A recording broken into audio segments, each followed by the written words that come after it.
नमस्कार मंडळी, मी प्रमिला तेलंग, प्रमिलाज वर्ल्ड या माझ्या यूट्यूब चॅनलवरती मी तुमचे सर्वांचे खूप खूप स्वागत करीत आहे।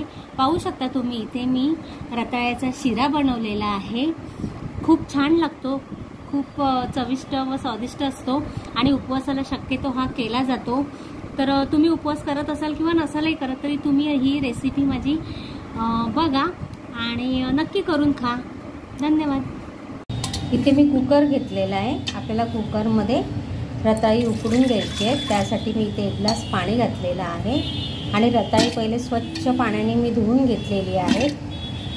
रताळी शिजायला वेळ लागत नाही। बटाटे जसे आपले लवकर शिजले जातात तसेच रताळी सुद्धा शिजले जातात। इथे पाहू शकता तुम्ही 1 ग्लास पाणी भरपूर झालं। दोन शिट्ट्यांमध्ये आपली रताळी शिजून जाणार।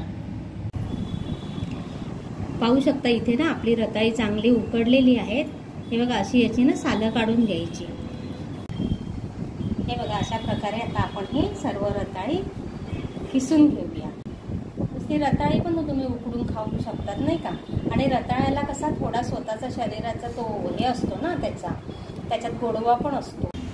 हे बघा, इथे मी कढई घेतलेली आहे।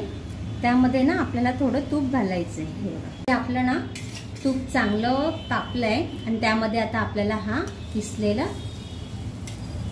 रताळ्याचा किस घालायचा आहे। आपलं कसं नेहमी उपवास वगैरे असतात नाही का, उपवासाला छान असतं, ते एनर्जी पण येते शरीरामध्ये। आणि तूप तुम्ही ना तुम्हाला आवडत असेल तेवढं घाला बरं का, कमी जास्त।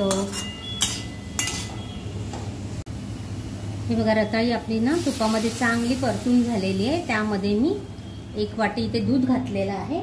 दुधामध्ये ना चांगला हे रताळी आपल्याला शिजून घ्यायची आहे। त्याच्यामध्ये आपण इथे बघा मी काजू घेतलेले आहेत, बदाम आहेत आणि थोडा पिस्ता आहे। तर आपण इथे थोडं आता घालूया आणि थोडेसे गार्निशिंगला ठेवूया।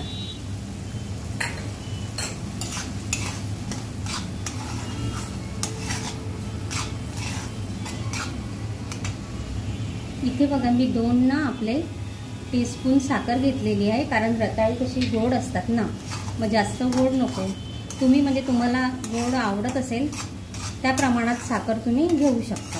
वेलची पावडर तुम्हाला आवडत असेल तरच घाला, नसेल आवडत तर नाही घातली तरी चालेल।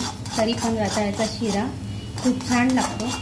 नक्की इथे पाहू शकता, हे सुंठ आणि वेलचीची पावडर बनवलेली आहे मी, थोडीशी आपण इथे घालूया।